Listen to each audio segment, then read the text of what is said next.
श्री गणेशाय नमः। श्री पंचमुखी हनुमद कवचम्।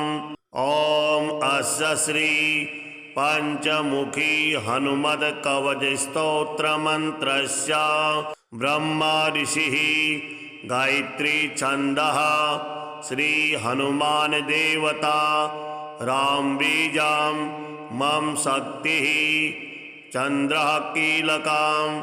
ओम ह्रौं कवचाय हुं ह्रौं अस्त्राय फट। ओम हरिमर्कटमर्कटाय स्वाहा। ओम नमो भगवती पंचवदनाय पूर्वकविमुखाय सकलशत्रुसंहरणाय स्वाहा। ओम नमो भगवती पंचवदनाय दक्षिणमुखाय करालवदनाय नरसिंहाय सकलभूतप्रमथनाय स्वाहा। ओम नमो भगवती पंचवदनाय पश्चिममुखाय गरुडाननाय सकलविषहराय स्वाहा। ओम नमो भगवती पंचवदनाय उत्तरमुखाय आदिवराहाय सकलसम्पत्कराय स्वाहा। ओम नमो भगवती पंचवदनाय ऊर्ध्वमुखाय हयग्रीवाय सकलजनवशकराय स्वाहा। अस्य श्री पंचमुखी हनुमद कवच स्तोत्रस्य श्रीरामचंद्र ऋषिः अनुष्टुप् छन्दः। श्रीरामचंद्रो देवता सीतास् इति बीजं हनुमान् इति शक्तिः। हनुमत् प्रीत्यर्थे जपे विनियोगः। पुनर्हनुमान् इति बीजं ओम वायुपुत्राय इति शक्तिः। अंजनासुताय इति कीलकम्। श्रीरामचंद्र वर प्रसाद सिद्ध्यर्थे जपे विनियोगः।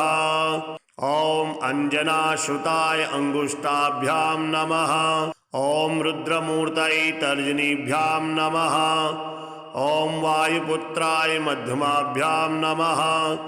ओम अग्निगर्भाय अनामिकाभ्यां नमः। ओम रामदूताय कनिष्ठिकाभ्यां नमः। ओम सीताशोक निवारणाय करतलकरपृष्ठाभ्यां नमः। ओम अंजनासुताय हृदयाय नमः। ओम रुद्रमूर्तये शिरसे स्वाहा।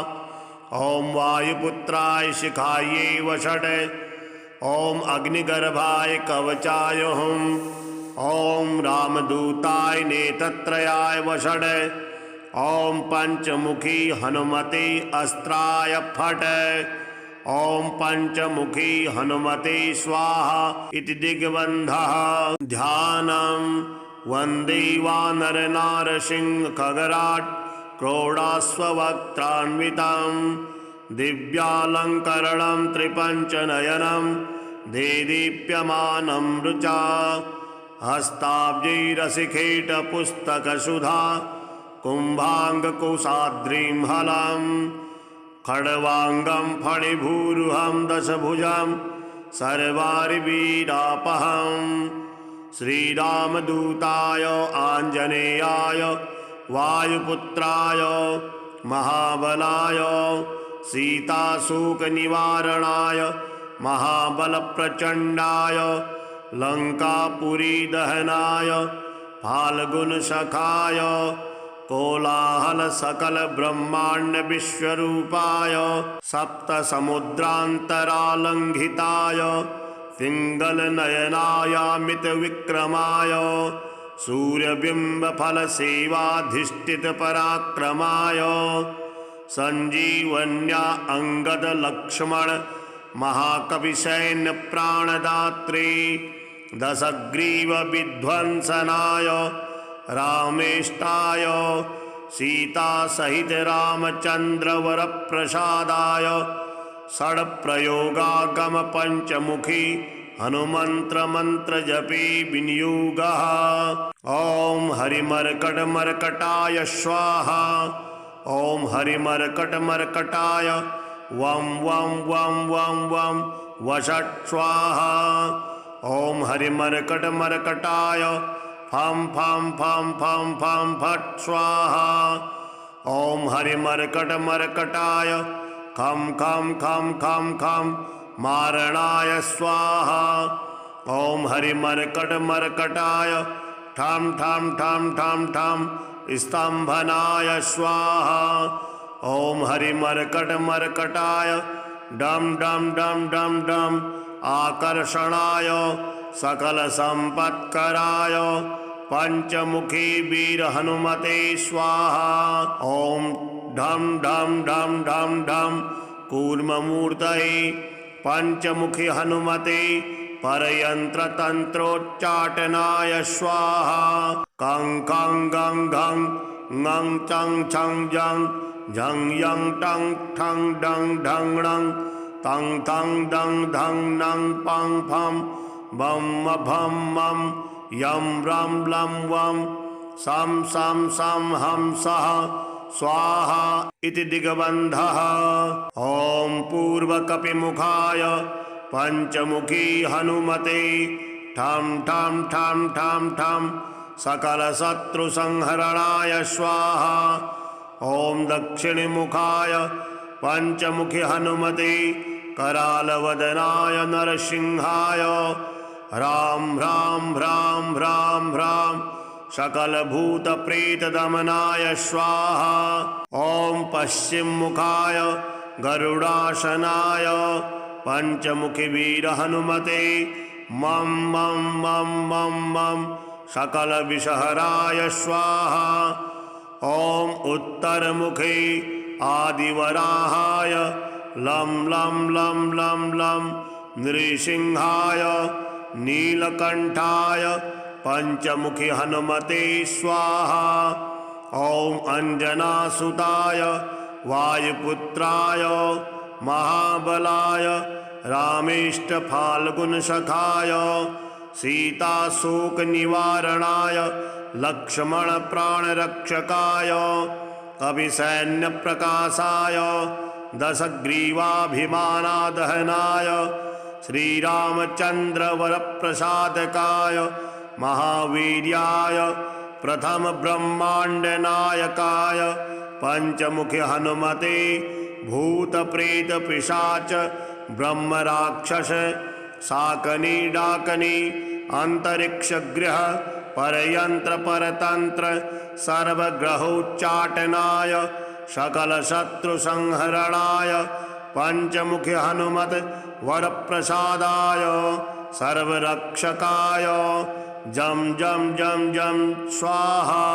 पठित्वेदं तु कवचं महान्तं कवचं पठेत् एकवारं पठे नित्यं सर्वशत्रुनिवारणं द्विवारं तु पठे नित्यं पुत्रपौत्रप्रवर्धनं त्रिवारं पठते नित्यं सर्वसम्पत्करं परं चतुर्वारं पठे नित्यं सर्वमत्यवसंकरं पंचवारं पठे नित्यं सर्वरोगनिवारणं षड्वारं तु पठे नित्यं सर्वदेववशीकरं सप्तवारं पठे नित्यं सर्वकामार्थसिद्धिदम् अष्टवारं पठे नित्यं सर्वसौभाग्यदायकं नौवारं पठे नित्यं सर्वेश्वरप्रदायकं दशवारं पठे नित्यं त्रैलोक्यज्ञानदर्शनम् एकादशं पठे नित्यं सर्वसिद्धिं लभेन्नरः कवचं स्मृतिमात्रेण महालक्ष्मीफलप्रदम् तस्माच्च प्रयता भाव्यं कार्यं हनुमतः स्प्रियम्। श्री हनुमत स्वरमाला स्तोत्रम् अंजनागर्भसम्भूतम् अग्निमित्रस्य पुत्रकम् नमामि रामदूतं तं सर्वकार्यार्थसिद्धये आदित्यसदृशं बालम् अरुणोदयसम्भवं नमामि रामदूतं तं सर्वकार्यार्थसिद्धये इंगितज्ञस्य रामस्य दूतकार्यपरायणं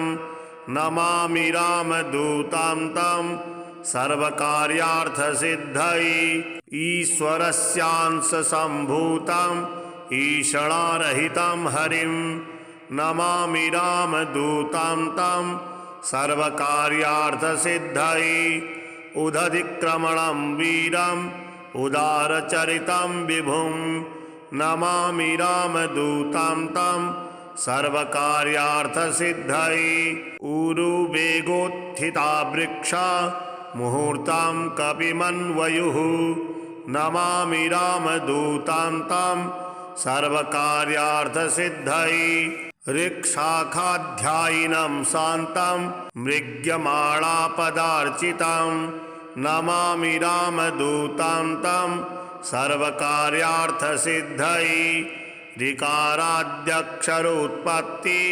ज्ञानपूरितमानसं नमामि रामदूतं तं सर्वकार्यार्थसिद्धये रीलृत्यादिवर्णानाम् उच्चारणविधायकं नमामि रामदूतं तं सर्वकार्यार्थसिद्धये एधमानशरीरं तं राजमानमुखाकृतिं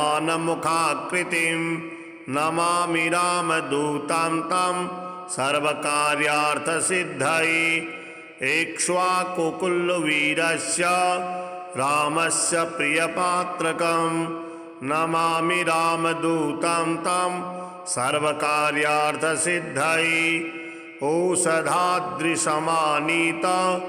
दिव्यौषधिसमन्वितं नमामि रामदूतं तं सर्वकार्यार्थसिद्धये औत्सुक्यमात्रकालीन शत्रुक्षयकरं विभुं नमामि रामदूतं तं सर्वकार्यार्थसिद्धये श्रीमारुतिस्तोत्रम् ॐ नमो वायुपुत्राय भीमरूपाय धीमते नमस्ते रामदूताय कामरूपाय श्रीमते मोहशोकविनाशाय सीताशोकविनाशिने भग्नाशोकवनायास्तु दग्धलङ्काय वाग्मिने गतिनिर्जितवाताय लक्ष्मणप्राणदाय च वनौकशां वरिष्ठाय वसिने वनवासिने तत्त्वज्ञानसुधासिन्धु निमग्नाय महीयसे आञ्जनेयाय शूराय सुग्रीवसचिवाय ते जन्ममृत्युभयघ्नाय सर्वक्लेशहराय च नेदिष्टाय प्रेतभूत पिशाचभयहारिणे यातनानाशनायास्तु नमो मर्कटरूपिणे यक्षराक्षसशार्दूल सर्ववृश्चिकभीहृते महाबलाय वीराय चिरञ्जीविने उद्धृते हारिणे वज्रदेहाय चोल्लङ्घितमहाब्धये बलिनामग्रगण्याय नमो नः पाहि मारुते लाभदोषि त्वमेवासु हनुमन् राक्षसान्तक यशो जयं च मे देहि शत्रुन्नाशय नाशय स्वाश्रितानां भयदम्य एवं स्तौति मारुतिं हानिः कुतो भवेत् तस्य सर्वत्र विजयी भवेत्। ॐ अस्य श्री पंचमुखी हनुमत्कवचस्तोत्रमन्त्रस्य ब्रह्मा ऋषिः गायत्री छन्दः श्री हनुमान देवता राम बीजं मम शक्तिः चन्द्रः कीलकम् ॐ ह्रौं कवचाय हुं ह्रौं अस्त्राय फट् ॐ हरिमर्कटमर्कटाय स्वाहा। ॐ नमो भगवते पंचवदनाय पूर्वकविमुखाय सकलशत्रुसंहरणाय स्वाहा। ॐ नमो भगवते पंचवदनाय दक्षिणमुखाय करालवदनाय नरसिंहाय सकलभूतप्रमथनाय स्वाहा। ॐ नमो भगवती पंचवदनाय पश्चिममुखाय गरुडाननाय सकलविषहराय स्वाहा। ॐ नमो भगवती पंचवदनाय उत्तरमुखाय आदिवराहाय सकलसम्पत्कराय स्वाहा। ॐ नमो भगवती पंचवदनाय ऊर्ध्वमुखाय हयग्रीवाय सकलजनवशकराय स्वाहा। अस्य श्री पंचमुखी हनुमत्कवचस्तोत्रस्य श्रीरामचन्द्र ऋषिः अनुष्टुप् छन्दः। श्रीरामचन्द्रो देवता सीतास् इति बीजं हनुमान् इति शक्तिः। हनुमत्प्रीत्यर्थे जपे विनियोगः पुनर्हनुमान् इति बीजं। ॐ वायुपुत्राय इति शक्तिः अंजनासुताय इति कीलकं। श्रीरामचन्द्रवरप्रसाद सिद्ध्यर्थे जपे विनियोगः। ॐ अंजनासुताय अंगुष्ठाभ्यां नमः। ॐ रुद्रमूर्तये तर्जनीभ्यां नमः। ॐ वायुपुत्राय मध्यमाभ्यां नमः। ॐ अग्निगर्भाय अनामिकाभ्यां नमः। ॐ रामदूताय कनिष्ठिकाभ्यां नमः। ॐ सीताशोकनिवारणाय करतलकरपृष्ठाभ्यां नमः। ॐ अंजनासुताय हृदयाय नमः। ॐ रुद्रमूर्तये शिरसे स्वाहा। ॐ वायुपुत्राय शिखायै वषट्। ॐ अग्निगर्भाय कवचाय हुम्। ॐ रामदूताय नेत्रत्रयाय वषट्। ॐ पंचमुखी हनुमते अस्त्राय फट्। ॐ पंचमुखी हनुमते स्वाहा इति दिग्बन्धः। ध्यानं वन्दे वानरनारसिंह खगराट् क्रोडाश्ववक्त्रान्वितं दिव्यालङ्करणं त्रिपञ्चनयनं देदीप्यमानं रुचा। हस्ताब्जैरशिखेटपुस्तकसुधा कुम्भाङ्गकोशाद्रिं हलं। खड्वाङ्गं फणिभूरुहं दशभुजं सर्वारिवीरापहम्। श्रीरामदूताय आञ्जनेयाय वायुपुत्राय महाबलाय सीताशोकनिवारणाय महाबलप्रचण्डाय लङ्कापुरीदहनाय फाल्गुनसखाय कोलाहलसकलब्रह्माण्डविश्वरूपाय सप्तसमुद्रान्तरालङ्घिताय पिङ्गलनयनायामितविक्रमाय सूर्यबिम्बफलसेवाधिष्ठितपराक्रमाय सञ्जीवन्या अङ्गदलक्ष्मण महाकविसैन्यप्राणदात्रे दशग्रीवविध्वंसनाय रामेष्टाय सीतासहित रामचन्द्रवरप्रसादाय षड्प्रयोगागम पंचमुखी हनुमन्त्रमन्त्रजपे विनियोगः। ॐ हरिमर्कटमर्कटाय स्वाहा। ॐ हरिमर्कटमर्कटाय वं वं वं वं वं वषट् स्वाहा। ॐ हरिमर्कटमर्कटाय फं फं फं फं फं फट् स्वाहा। ॐ हरिमर्कटमर्कटाय खं खं खं खं खं मारणाय स्वाहा। ॐ हरिमर्कटमर्कटाय ठं ठं ठं ठं ठं स्तम्भनाय स्वाहा। ॐ हरिमर्कटमर्कटाय डं डं डं डं डं आकर्षणाय सकलसम्पत्कराय पंचमुखी वीर हनुमते स्वाहा। ॐ ढं ढं ढं ढं ढं कूर्ममूर्तये पंचमुखी हनुमते परयंत्रतंत्रोच्चाटनाय स्वाहा। कं कं गं गं ngं चं छं जं झं यं टं ठं डं ढं णं तं थं दं धं नं पं फं बं भं मं यं रं लं वं सं सं सं हं सः स्वाहा इति दिग्बन्धः। ॐ पूर्वकपिमुखाय पंचमुखी हनुमते ठं ठं ठं ठं ठं सकलशत्रुसंहरणाय स्वाहा। ॐ दक्षिणमुखाय पंचमुखी हनुमते करालवदनाय नरसिंहाय ह्रां ह्रां ह्रां ह्रां ह्रां सकलभूतप्रेतदमनाय स्वाहा। ॐ पश्चिममुखाय गरुडासनाय पंचमुखी वीर हनुमते मं मं मं मं मं सकलविषहराय स्वाहा। ॐ उत्तरमुखे आदिवराहाय लं लं लं लं लं नृसिंहाय नीलकंठाय पंचमुखी हनुमते स्वाहा।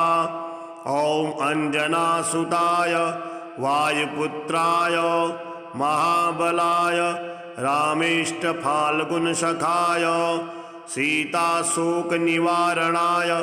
लक्ष्मणप्राणरक्षकाय कविसैन्यप्रकाशाय दशग्रीवाभिमानादहनाय श्रीरामचन्द्रवरप्रसादकाय महावीर्याय प्रथम ब्रह्माण्डनायकाय पंचमुखी हनुमते भूत प्रेत पिशाच ब्रह्म राक्षस शाकनी डाकनी अंतरिक्ष गृह परयंत्र परतंत्र सर्वग्रहोच्चाटनाय सकल शत्रु संहरणाय पंचमुखी हनुमत वरप्रसादाय सर्वरक्षकाय जम जम जम जम स्वाहा। पठित्वेदं तु कवचं महान्तं कवचं पठेत् एकवारं पठे नित्यं सर्वशत्रुनिवारणं द्विवारं तु पठे नित्यं पुत्रपौत्रप्रवर्धनं त्रिवारं पठते नित्यं सर्वसम्पत्करं परं चतुर्वारं पठे नित्यं सर्वमत्यवसंकरं पंचवारं पठे नित्यं सर्वरोगनिवारणं षड्वारं तु पठे नित्यं सर्वदेववशीकरं सप्तवारं पठे नित्यं सर्वकामार्थसिद्धिदम् अष्टवारं पठे नित्यं सर्वसौभाग्यदायकं नौवारं पठे नित्यं सर्वेश्वरप्रदायकं दशवारं पठे नित्यं त्रैलोक्यज्ञानदर्शनम् एकादशं पठे नित्यं सर्वसिद्धिं लभेन्नरः कवचं स्मृतिमात्रेण महालक्ष्मीफलप्रदं तस्माच्च प्रयता भाव्यं कार्यं हनुमतः प्रियं। श्री हनुमत स्वरमाला स्तोत्रम् अंजनागर्भसम्भूतम् अग्निमित्रस्य पुत्रकं नमामि रामदूतं तं सर्वकार्यार्थसिद्धये आदित्यसदृशं बालम् अरुणोदयसम्भवं नमामि रामदूतं तं सर्वकार्यार्थसिद्धये इंगितज्ञस्य रामस्य दूतकार्यपरायणं नमामि रामदूतं तं सर्वकार्यार्थसिद्धये ईश्वरस्यांशसम्भूतं ईषणारहितं हरिं नमामि रामदूतं तं सर्वकार्यार्थसिद्धये उदधिक्रमणं वीरम् उदारचरितं विभुं नमामि रामदूतं तं सर्वकार्यार्थसिद्धये ऊरुवेगोत्थिता वृक्षा मुहूर्तं कविमन्वयुः नमामि रामदूतं तं सर्वकार्यार्थसिद्धये ऋक्शाखाध्यायिनं शान्तं मृग्यमालापदार्चितं नमामि रामदूतं तं सर्वकार्यार्थसिद्धये ऋकाराद्यक्षरोत्पत्ति ज्ञानपूरितमानसं नमामि रामदूतं तं सर्वकार्यार्थसिद्धये ह्रील्रीत्यादिवर्णानाम् उच्चारणविधायकं नमामि रामदूतं तं सर्वकार्यार्थसिद्धये एधमानशरीरं तं राजमानमुखाकृतिं नमामि रामदूतं तं सर्वकार्यार्थसिद्धये इक्ष्वाकुकुलवीरस्य रामस्य प्रियपात्रकं नमामि रामदूतं तं सर्वकार्यार्थसिद्धये औषधाद्रिसमानीत दिव्यौषधिसमन्वितं नमामि रामदूतं तं सर्वकार्यार्थसिद्धये औत्सुक्यमात्रकालेन शत्रुक्षयकरं विभुं नमामि रामदूतं तं सर्वकार्यार्थसिद्धये श्रीमारुतिस्तोत्रम् ॐ नमो वायुपुत्राय भीमरूपाय धीमते नमस्ते रामदूताय कामरूपाय श्रीमते मोहशोकविनाशाय सीताशोकविनाशिने भग्नाशोकवनायास्तु दग्धलङ्काय वाग्मिने गतिनिर्जितवाताय लक्ष्मणप्राणदाय च वनौकशां वरिष्ठाय वसिने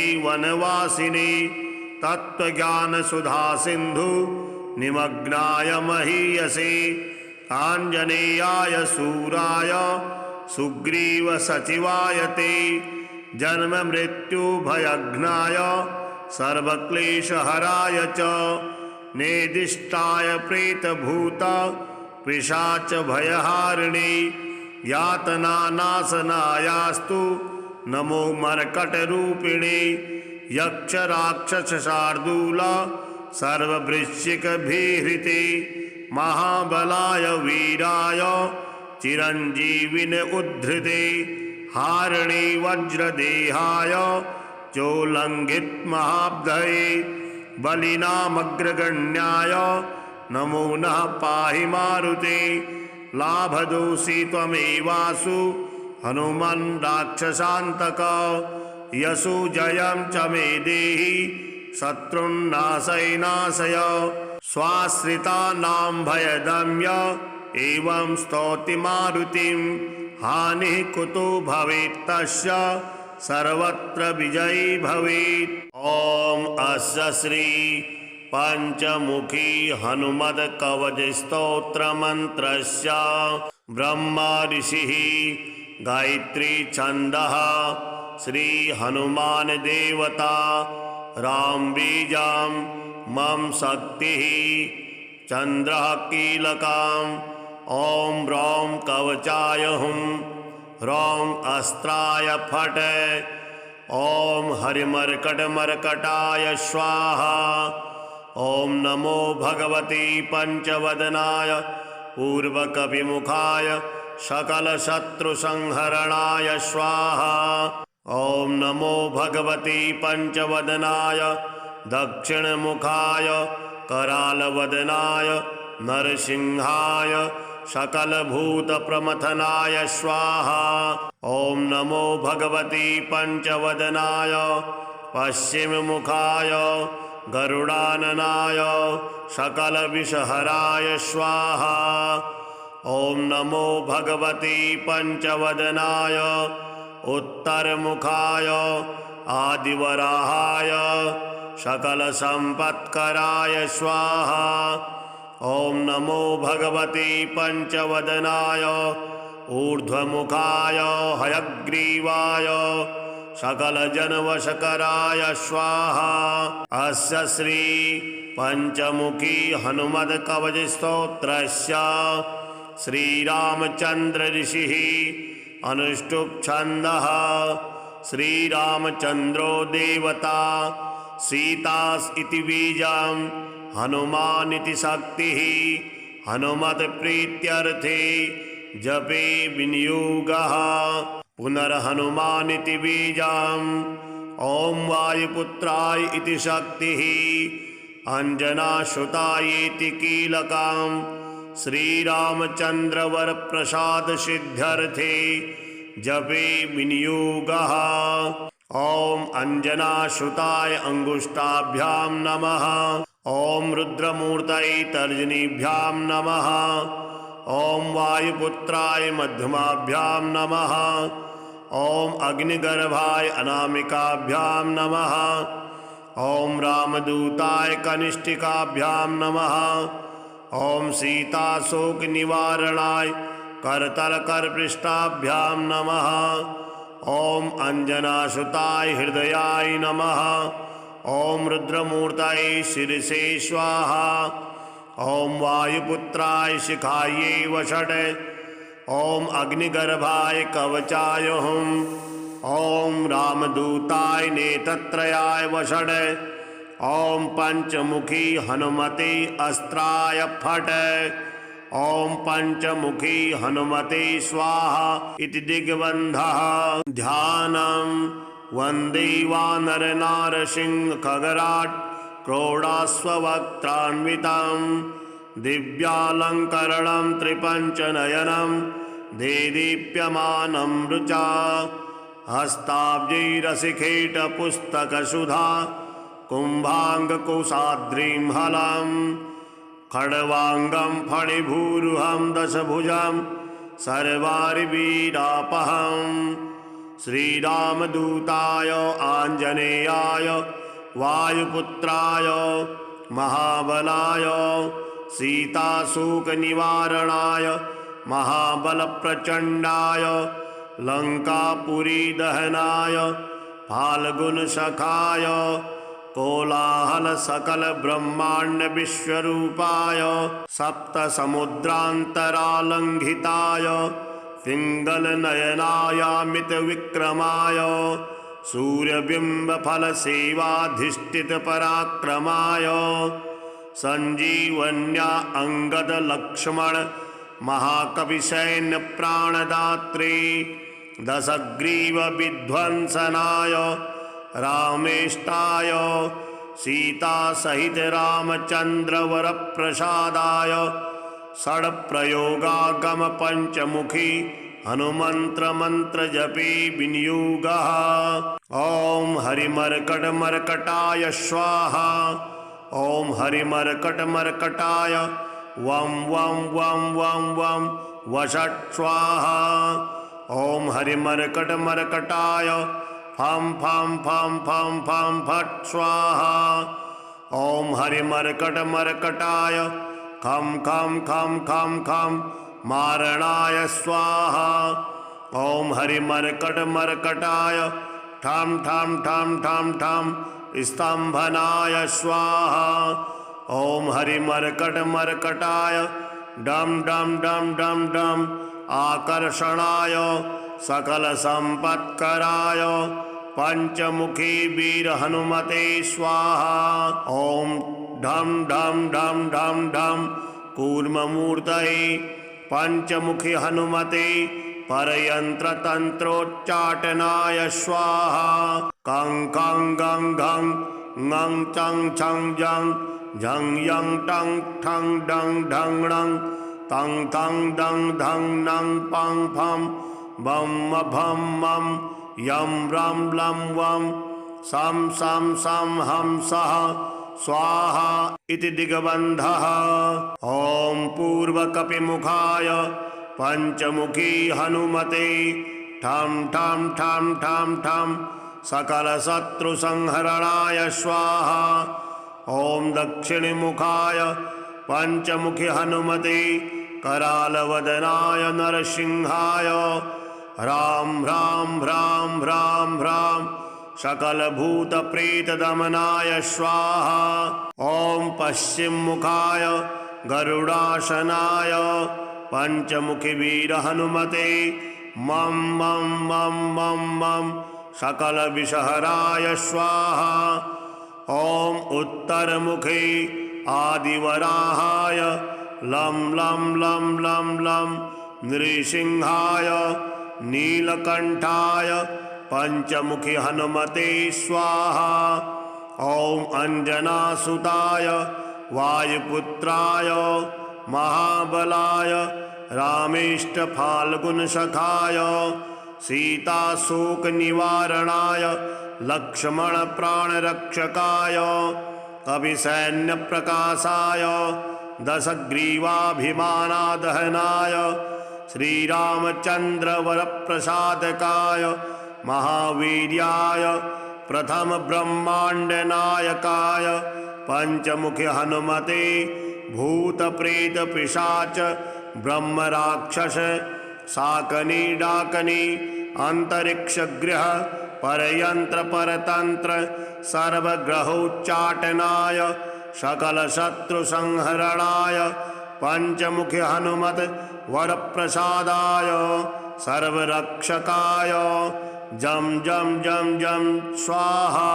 पठित्वेदं तु कवचं महान्तं कवचं पठेत् एकवारं पठे नित्यं सर्वशत्रुनिवारणं द्विवारं तु पठे नित्यं पुत्रपौत्रप्रवर्धनं त्रिवारं पठते नित्यं सर्वसम्पत्करं परं चतुर्वारं पठे नित्यं सर्वमत्यवसंकरं पंचवारं पठे नित्यं सर्वरोगनिवारणं षड्वारं तु पठे नित्यं सर्वदेववशीकरं सप्तवारं पठे नित्यं सर्वकामार्थसिद्धिदम् अष्टवारं पठे नित्यं सर्वसौभाग्यदायकं नौवारं पठे नित्यं सर्वेश्वरप्रदायकं दशवारं पठे नित्यं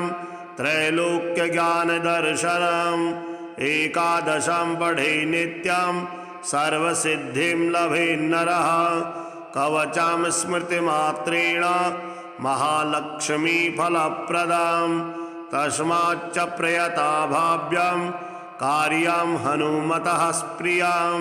श्री हनुमत स्वरमाला स्तोत्रम् अंजनागर्भसम्भूतम् अग्निमित्रस्य पुत्रकं नमामि रामदूतं तं सर्वकार्यार्थसिद्धये आदित्यसदृशं बालम् अरुणोदयसम्भवं नमामि रामदूतं तं सर्वकार्यार्थसिद्धये इंगितज्ञस्य रामस्य दूतकार्यपरायणं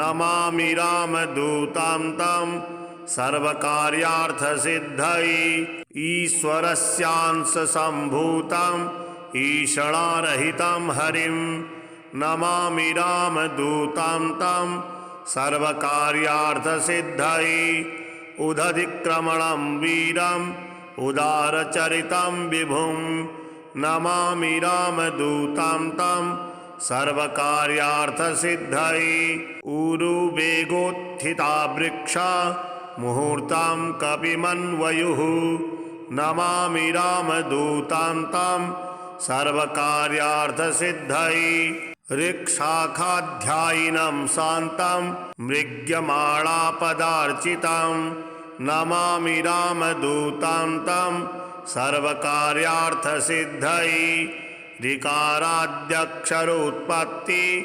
ज्ञानपूरितमानसं नमामि रामदूतं तं सर्वकार्यार्थसिद्धये रीलृत्यादिवर्णानाम् उच्चारणविधायकं नमामि रामदूतं तं सर्वकार्यार्थसिद्धये एधमानशरीरं तं राजमानमुखाकृतिं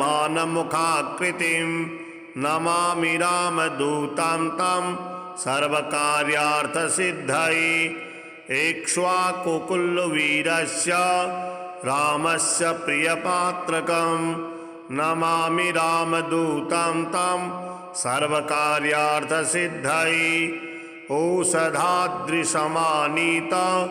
दिव्यौषधिसमन्वितं नमामि रामदूतं तं सर्वकार्यार्थसिद्धये औत्सुक्यमात्रकालेन शत्रुक्षयकरं विभुं नमामि रामदूतं तं सर्वकार्यार्थसिद्धये श्रीमारुतिस्तोत्रम्। ॐ नमो वायुपुत्राय भीमरूपाय धीमते नमस्ते रामदूताय कामरूपाय श्रीमते मोहशोकविनाशाय सीताशोकविनाशिने भग्नाशोकवनायास्तु दग्धलङ्काय वाग्मिने गतिनिर्जितवाताय लक्ष्मणप्राणदाय च वनौकशां वरिष्ठाय वसिने वनवासिने तत्त्वज्ञानसुधासिन्धु निमग्नाय महीयसे आञ्जनेयाय शूराय सुग्रीवसचिवाय ते जन्ममृत्युभयघ्नाय सर्वक्लेशहराय च नेदिष्टाय प्रेतभूत पिशाचभयहारिणे यातनानाशनायास्तु नमो मर्कटरूपिणे यक्षराक्षसशार्दूल सर्ववृश्चिकभीहृते महाबलाय वीराय चिरञ्जीविने उद्धृते हारिणे वज्रदेहाय चोल्लङ्घित महाब्धये बलिनामग्रगण्याय नमो नः पाहि मारुते लाभदोषी त्वमेवासु हनुमन् राक्षसान्तक यशो जयं च मे देहि शत्रुन्नाशय नाशय स्वाश्रितानां भयदम्य एवं स्तौति मारुतिं हानिः कुतो भवेत् तस्य सर्वत्र विजयी भवेत्। ॐ अस्य श्री पंचमुखी हनुमत्कवचस्तोत्रमन्त्रस्य ब्रह्मा ऋषिः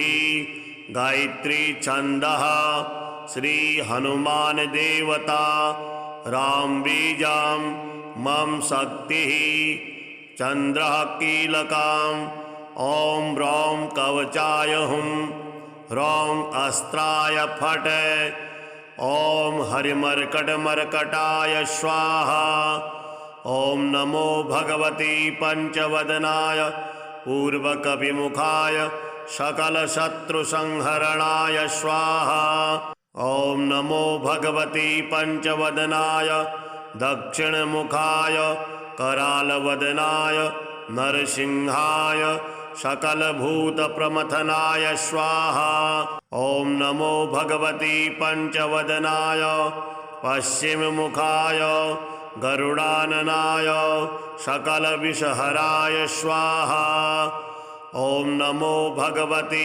पंचवदनाय उत्तरमुखाय आदिवराहाय सकलसम्पत्कराय स्वाहा ॐ नमो भगवते पंचवदनाय ऊर्ध्वमुखाय हयग्रीवाय सकलजनवशकराय स्वाहा अस्य श्री पंचमुखी हनुमत्कवचस्तोत्रस्य श्रीरामचन्द्र ऋषिः अनुष्टुप् छन्दः श्रीरामचन्द्रो देवता सीतास् इति बीजं हनुमान् इति शक्तिः हनुमत्प्रीत्यर्थे जपे विनियोगः पुनर्हनुमान् इति बीजं ॐ वायुपुत्राय इति शक्तिः अंजनासुताय इति कीलकं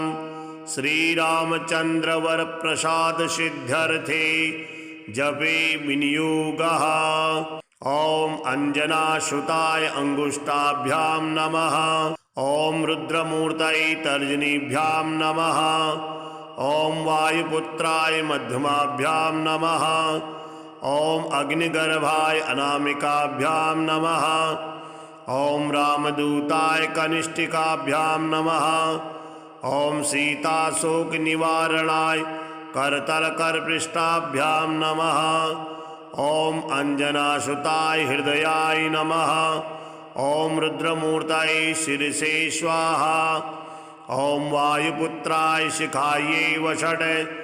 ओम अग्निगर्भाय कवचाय हुम्। ओम रामदूताय नेत्रत्रयाय वषट्।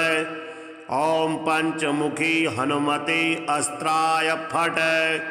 ओम पंचमुखी हनुमते स्वाहा इति दिग्बन्धः। ध्यानं वन्दे वानर नारसिंह खगराट् क्रोडाश्ववक्त्रान्वितं दिव्यालङ्करणं त्रिपञ्चनयनं देदीप्यमानं रुचा। हस्ताब्जैरशिखेटपुस्तकसुधा कुम्भाङ्गकुशाद्रिं हलं। खड्वाङ्गं फणिभूरुहं दशभुजं सर्वारिवीरापहम्। श्रीरामदूताय आञ्जनेयाय वायुपुत्राय महाबलाय सीताशोकनिवारणाय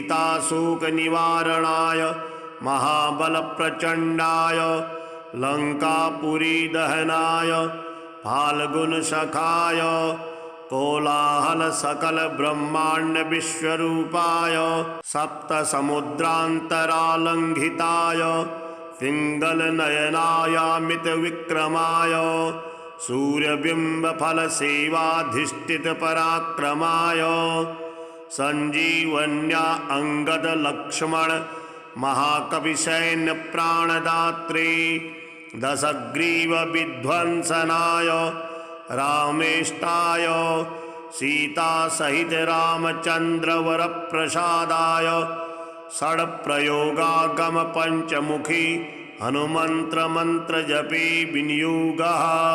ओम हरिमर्कटमर्कटाय स्वाहा। ओम हरिमर्कटमर्कटाय वं वं वं वं वं वषट् स्वाहा।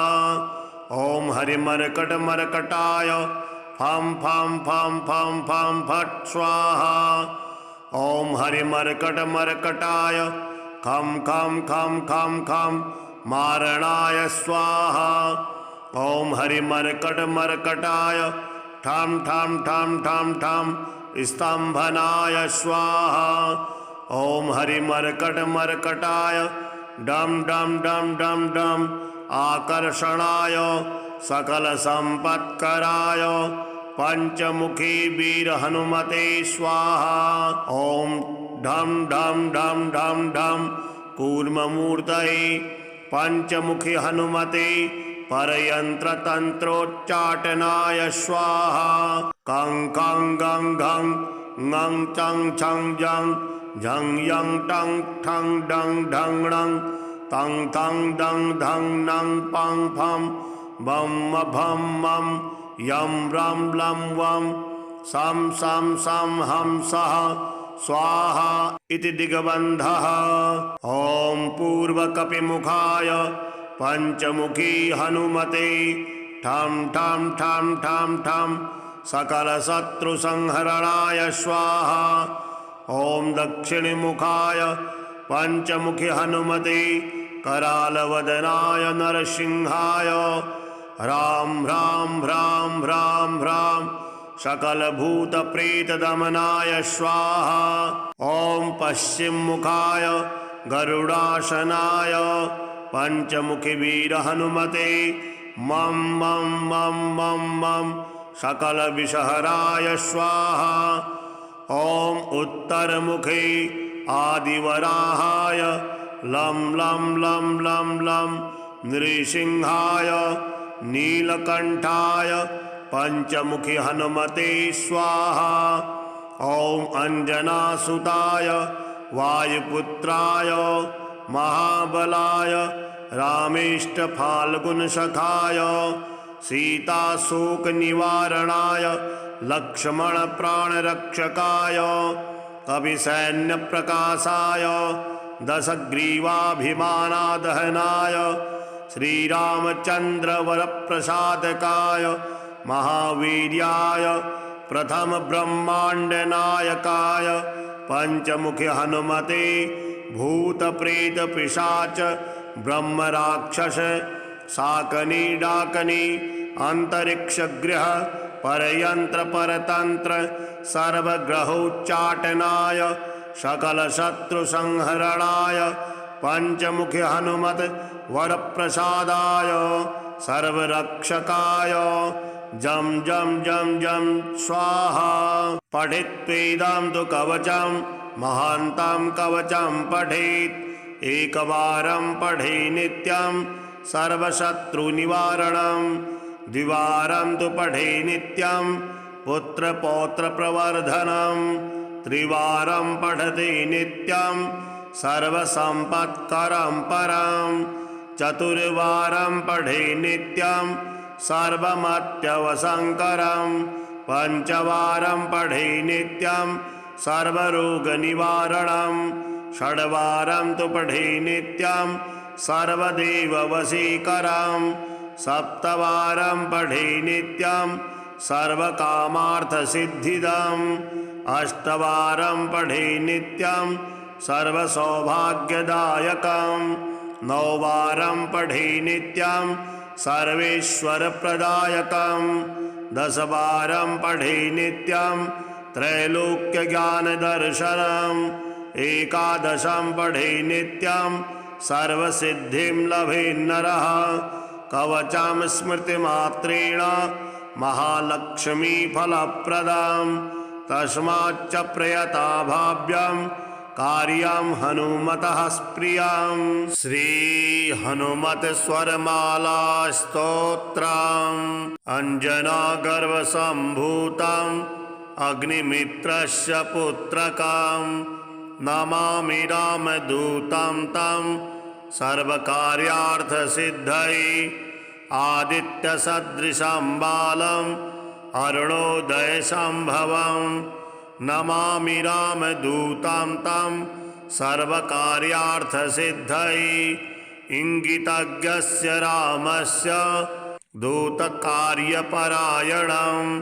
नमामि रामदूतं तं सर्वकार्यार्थसिद्धये ईश्वरस्यांशसम्भूतं ईषणारहितं हरिं नमामि रामदूतं तं सर्वकार्यार्थसिद्धये उदधिक्रमणं वीरम् उदारचरितं विभुं नमामि रामदूतं तं सर्वकार्यार्थसिद्धये ऊरुवेगोत्थिता वृक्षा मुहूर्तं कपिमन्वयुः नमामि रामदूतं तं सर्वकार्यार्थसिद्धये ऋक्शाखाध्यायिनं शान्तं मृग्यमाणापदार्चितं नमामि रामदूतं तं सर्वकार्यार्थसिद्धये ऋकाराद्यक्षरोत्पत्ति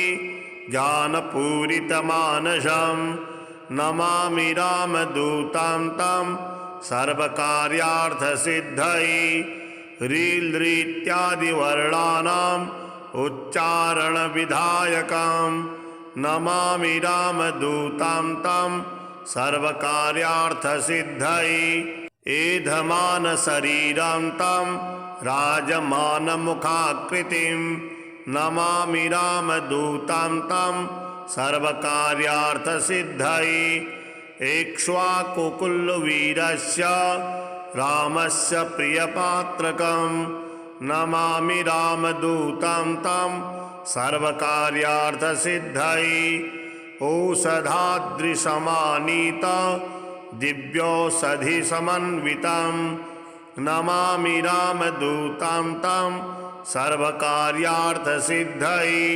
औत्सुक्यमात्रकालेन शत्रुक्षयकरं विभुं नमामि रामदूतं तं सर्वकार्यार्थसिद्धये श्रीमारुतिस्तोत्रम् ॐ नमो वायुपुत्राय भीमरूपाय धीमते नमस्ते रामदूताय कामरूपाय श्रीमते मोहशोकविनाशाय सीताशोकविनाशिने भग्नाशोकवनायास्तु दग्धलङ्काय वाग्मिने गतिनिर्जितवाताय लक्ष्मणप्राणदाय च वनौकशां वरिष्ठाय वसिने वनवासिने तत्त्वज्ञानसुधासिन्धु निमग्नाय महीयसे आञ्जनेयाय सूराय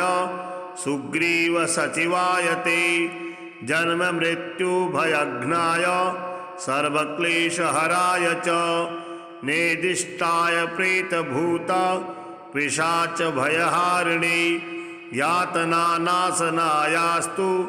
नमो मर्कटरूपिणे यक्षराक्षसशार्दूल सर्ववृश्चिकभीहृते महाबलाय वीराय चिरञ्जीविन उद्धृते हारिणे वज्रदेहाय चोल्लङ्घित महाब्धये बलिनामग्रगण्याय नमो नः पाहि मारुते लाभदोषि त्वमेवासु हनुमन् राक्षसान्तक यशो जयं च मे देहि शत्रुन्नाशय स्वाश्रितानां भयदम्य एवं स्तौति मारुतिं हानिः कुतो भवेत् तस्य सर्वत्र विजयी भवेत्।